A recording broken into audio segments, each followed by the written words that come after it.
radiolomé.tg. Le journal Hélène Assabi.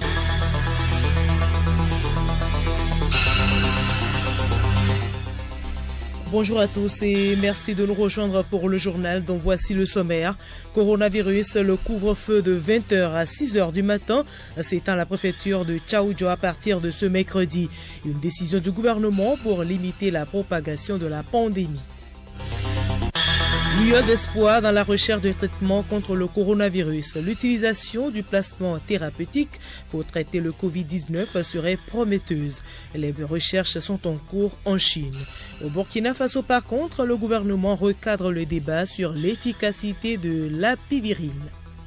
Sport football, aller au terme de toutes les compétitions de football, c'est la position de la FIFA. Ces décisions sur notamment la prolongation des contrats des joueurs et la révision de leurs salaires ont été dévoilées hier.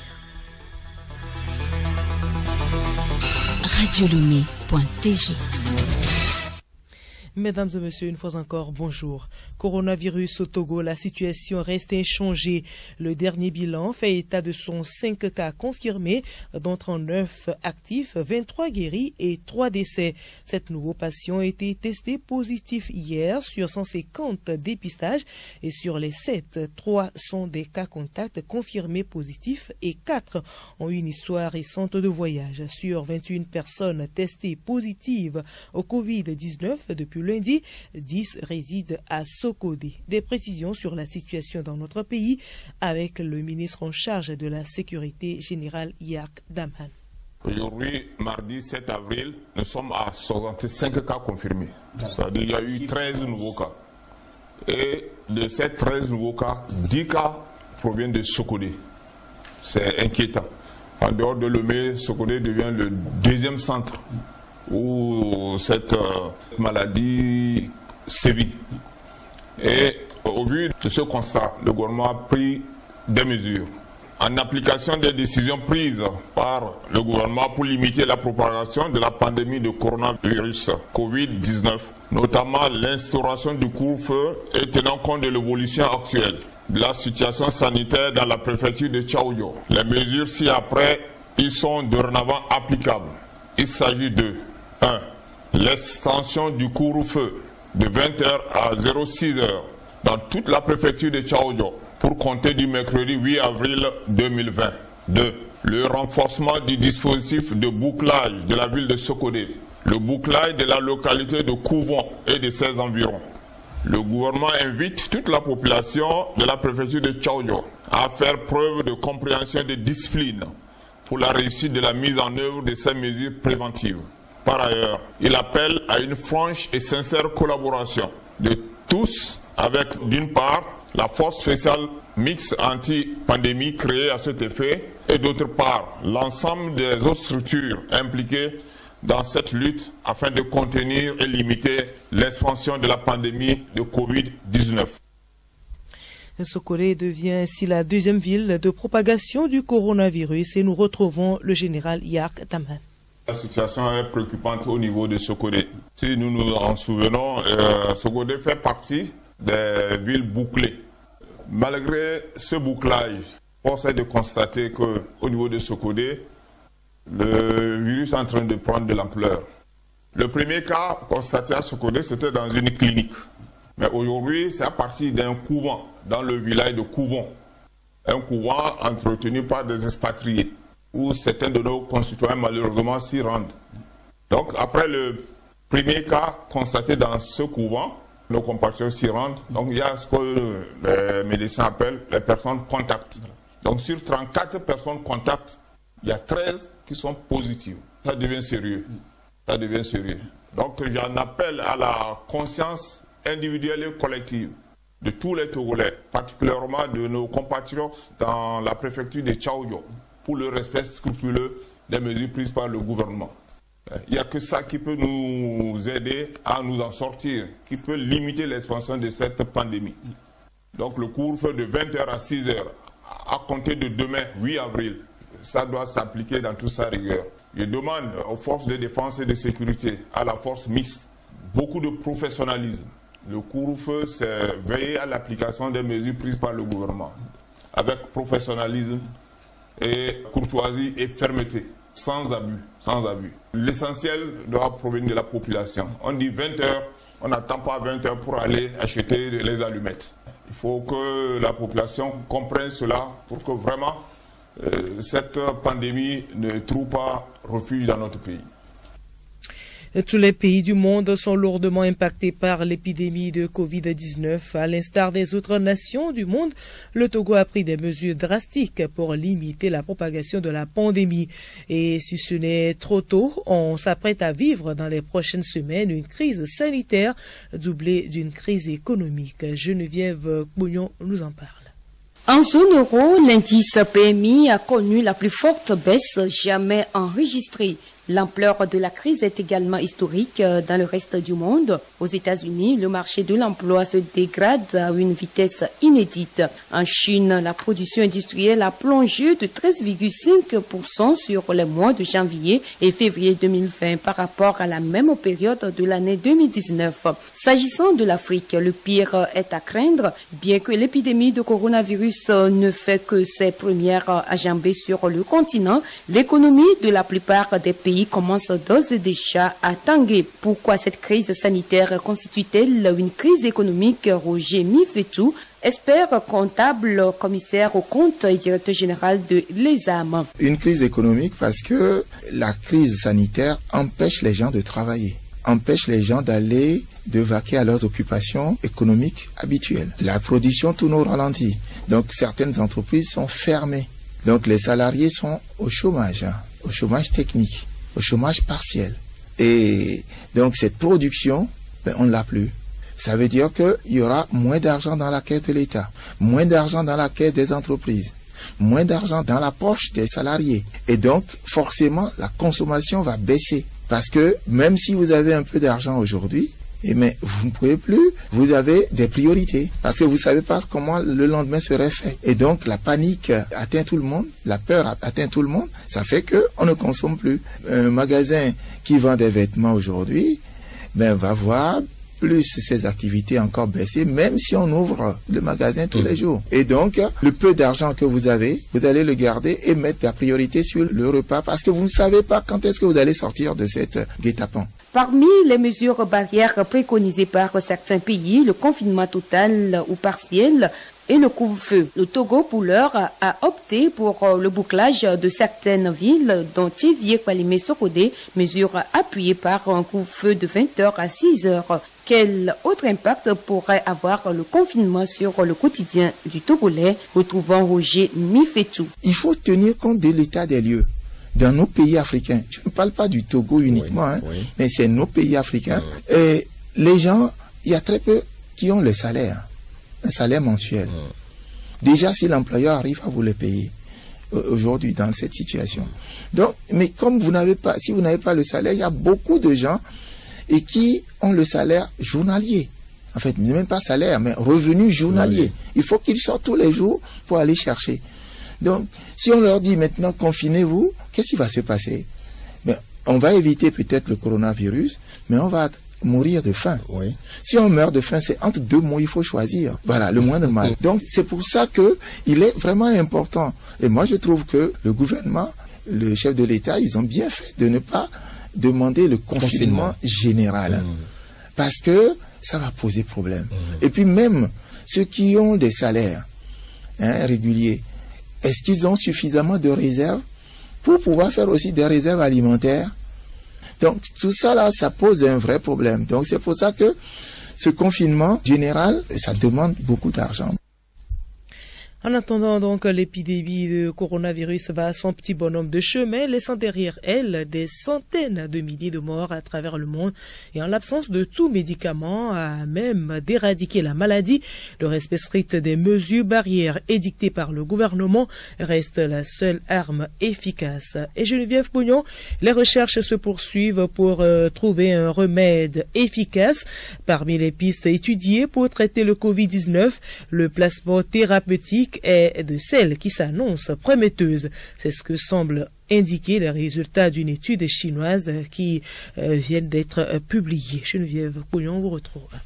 Il s'agit d'une étude pilote. Elle ne permet pas de conclure si un traitement est efficace, mais indique si des recherches méritent d'être effectuées. Les résultats obtenus par cette équipe chinoise sont en ce sens-là prometteurs. 10 patients atteints d'une forme sévère du Covid-19 ont reçu du plasma prélevé chez des personnes qui ont récemment vaincu la maladie. Le plasma, composante liquide du sang, a un intérêt thérapeutique car il transporte notamment des anticorps. Les patients guéris du coronavirus possèdent désormais les armes pour se battre contre la maladie. Ils sont des anticorps spécifiques. L'idée est donc de donner ces armes aux personnes malades. Les résultats de cette étude pilote montrent que cette stratégie semble être bonne. Après 3 jours de transfusion, les symptômes cliniques comme la fièvre, la toux ou les difficultés respiratoires s'étaient grandement améliorés. Encore mieux, après 7 jours, les lésions pulmonaires provoquées par le virus avaient commencé à se résorber. Avec seulement 10 patients, les auteurs notent que cette étude doit être confirmée par d'autres de plus grande ampleur. Cela tombe bien. Un essai clinique sur le sujet vient justement d'être lancé hier en France. Ce sont cette fois 60 patients qui y participent. Le journal Hélène Assabi. Coronavirus toujours au Burkina Faso depuis l'annonce le 26 mars dernier par les autorités d'un essai clinique sur l'apivirine contre le Covid-19. Des internautes assurent que ce produit a déjà guéri des patients. Des rumeurs qui ont conduit le gouvernement à recadrer les choses. Mohamed Demmati. Selon le ministère de la Recherche scientifique, l'équipe des chercheurs de l'Institut de recherche en sciences de la santé n'a pas encore certifié et recommandé l'utilisation de l'apivirine dans le traitement des patients atteints du Covid-19. Le gouvernement burkinabé rappelle qu'une étude scientifique n'a encore prouvé l'efficacité de l'apivirine face au Covid-19. L'apivirine est un médicament mis au point il y a une vingtaine d'années par Valentin Agon, un chercheur béninois. C'est un antirétroviral utilisé dans le traitement du VIH. Pour l'heure, même si le pays vient d'autoriser l'utilisation de la chloroquine pour le traitement de certains patients atteints du coronavirus, Claudine Louguet, la ministre de la Santé, met en garde contre l'automédication. Justement, dans cette lutte contre l'automédication face au coronavirus, une pharmacie vient d'être fermée pour avoir importé de manière illégale des tests rapides non homologués par le Burkina Faso, selon la ministre de la Santé. Et bien que l'efficacité du médicament n'a toujours pas été démontrée scientifiquement, les autorités camerounaises, elles, ont décidé d'intégrer la chloroquine au protocole de traitement des patients atteints de Covid-19. Le ministère de la Santé évoque cependant une rupture de stock et le gouvernement a ainsi annoncé hier le lancement de la production locale de la chloroquine. En Afrique du Sud, donc, le président Cyril Ramaphosa a annoncé ce mercredi avoir suspendu 2 mois sa ministre des Communications, Stella Ndabeni Abrahams, dénoncée sur les réseaux sociaux pour avoir participé à une fête chez des amis en violation flagrante du confinement anti-coronavirus. Ramaphosa a imposé à ses 57 millions de concitoyens de rester chez eux jusqu'au 16 avril pour enrayer la pandémie de Covid-19 qui a infecté plus de 1700 personnes et fait 13 morts dans son pays. L'Afrique compte plus de 10 000 cas confirmés de coronavirus. Le Covid-19 a déjà coûté la vie à 492 personnes sur le continent, selon le Centre pour la prévention et le contrôle des maladies de l'Union africaine. Les 3 pays les plus touchés sont l'Afrique du Sud, l'Algérie et l'Égypte. Au total, 52 pays sont officiellement touchés par la maladie et seuls les Comores et le Lesotho ne rapportent pas de cas. Plus de 58 000 morts en Europe qui attend le pic de l'épidémie qui ne vient pas. L'Espagne recense ce mercredi 757 morts de plus, 2e jour de hausse après 4 jours consécutifs de baisse, ce qui porte le total à 14 555 morts. L'Italie compte 17 127 morts, dont 604 nouveaux décès en 24 heures, mais les autorités sanitaires s'accrochent à des signes positifs comme une légère baisse du nombre des admissions depuis quelques jours. La Grande-Bretagne, elle, a enregistré un nouveau record de morts quotidiens, 786 décès, ce qui porte son total à 6159 morts, alors que le Premier ministre britannique Boris Johnson est toujours dans un état stable et en soins intensifs. En Allemagne, le nombre de décès est faible en comparaison, 1861, dont 254 en 24 heures, mais la tendance s'accélère donc. En France, plus de 10 000 morts et au total, plus de 80 000 morts dans le monde. Écoutez Radio Lomé sur le web sur le www.radiolomé.tg. La maladie du Covid-19 ne touche pas que le système immunitaire de l'homme, mais crée également une psychose difficilement gérable. Ceci nous expose plutôt à d'autres maladies. Le syndicat des professionnels hospitaliers du Togo, CEFOT, a mis en place un centre d'écoute des personnes anxieuses pour les aider à surmonter les crises que leur crée la maladie du Covid-19. Magazine Santé Plus, c'est avec Alice Berthe Baranda.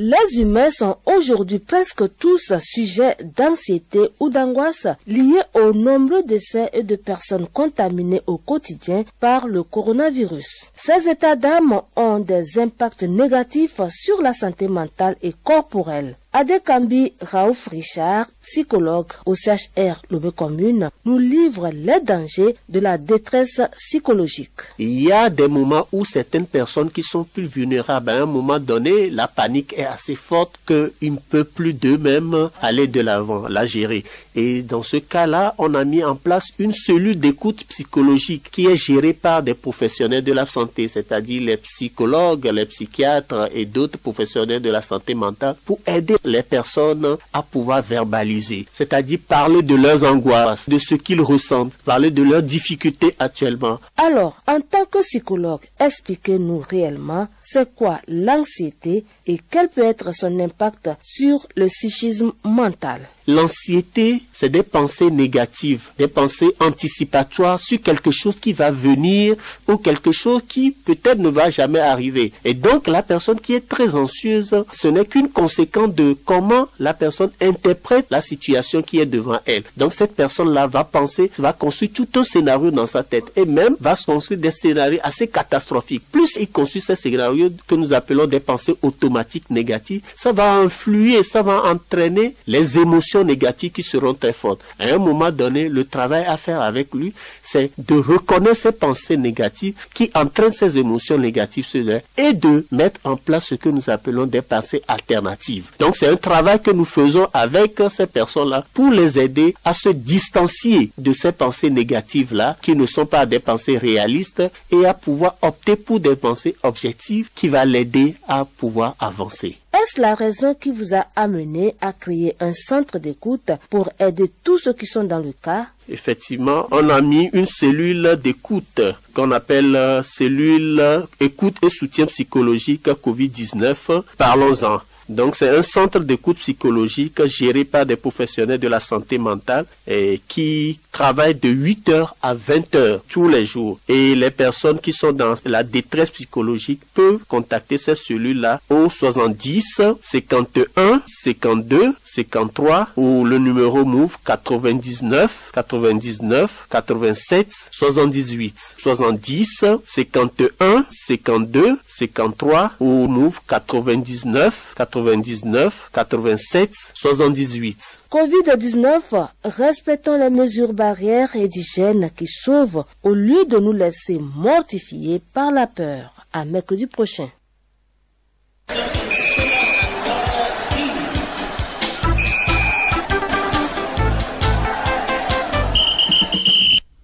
Sport football, la Fédération internationale de football FIFA a recommandé au club la prolongation des contrats des joueurs qui devaient prendre fin en juin. Le but est d'éviter que certains effectifs soient modifiés alors que les championnats vont se poursuivre au-delà du mois de juin. Théophile Dandako. Pour se pencher sur la question, la FIFA avait mis en place un groupe de travail composé de représentants de clubs, des joueurs, des ligues, des associations membres et des confédérations. Les discussions de ce groupe ont abouti de façon unanime à un ensemble de principes directeurs que le bureau du Conseil de la FIFA a validé ce mardi. En ce qui concerne les contrats des joueurs dont certains arrivent à échéance le 30 juin, la FIFA propose qu'ils soient étendus jusqu'à la fin effective de la saison. Cette mesure, parfaitement conforme aux intentions des parties concernées au moment de la signature du contrat, vise à préserver l'équité sportive et la stabilité. C'est ce qu'indique le communiqué de la FIFA. Le même principe s'applique aux contrats entrant en vigueur en début de la saison prochaine avec une date d'effet retardée en conséquence. Par rapport au salaire des joueurs, l'instance mondiale du football recommande d'examiner tous les aspects de chaque situation de façon équitable et intégrant les éventuelles mesures gouvernementales destinées à soutenir les clubs et les joueurs en réfléchissant à l'opportunité de réduire ou de reporter les salaires et en étudiant les couvertures d'assurance existantes. Faute d'accord, la FIFA sera amenée à statuer sur la base de différents critères. Un autre point délicat concerne la période de transfert qui sera également bouleversée si la saison se poursuit au-delà des dates habituelles. La FIFA annonce qu'elle fera preuve de souplesse et autorisera un déplacement de ces périodes de sorte qu'elle encadre la fin de la saison en cours et le début de la prochaine. La saison de football a été interrompue dans presque le monde entier, ce qui pourrait poser d'ici peu des problèmes en matière de contrats des joueurs et des transferts. En effet, les contrats de travail et les accords de transfert sont généralement liés aux périodes d'enregistrement fixées par chaque association membre pour sa juridiction conformément au règlement. La majorité des ligues les plus touchées par le Covid-19 ont une saison qui a débuté au 1er juillet 2019 et prend fin au 30 juin 2020. Or, il apparaît de plus en plus probable que les différentes compétitions s'achèveront au-delà de cette date.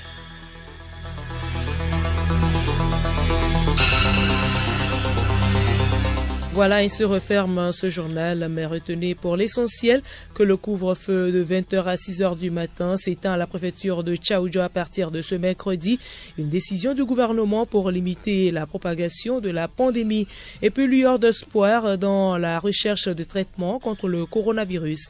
L'utilisation du plasma thérapeutique pour traiter le Covid-19 serait prometteuse. Et nous poursuivons avec la sensibilisation. L'ampleur de l'épidémie de coronavirus semble tournante. Partie de Chine, la pandémie s'est d'abord installée en Europe avant de gagner les États-Unis. Actuellement, l'Afrique risque-t-elle de devenir le prochain épicentre du Covid-19? C'est la question que Juliette Kamdé a posée à son invité. La réponse dans la rubrique sensibilisation sur le coronavirus.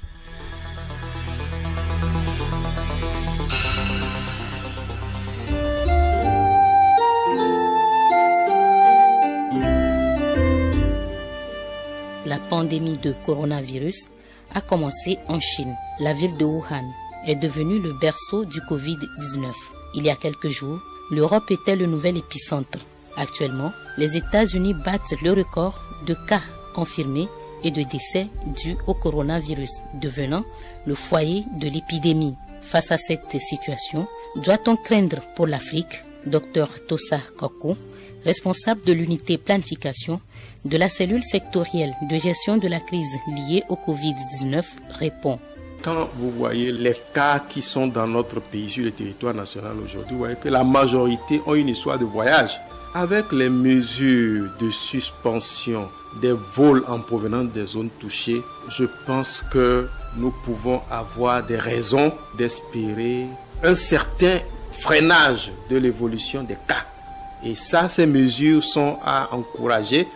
C'est ces mesures seulement qui peuvent donc, entre autres, nous permettre d'espérer avoir un résultat positif pour ce qui concerne la gestion de cette pandémie du Covid-19.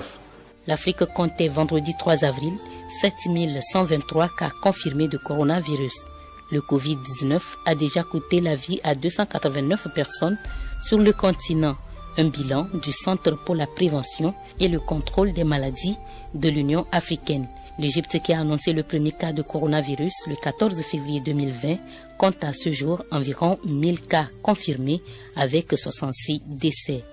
Appliquons les gestes barrières pour briser la chaîne de transmission.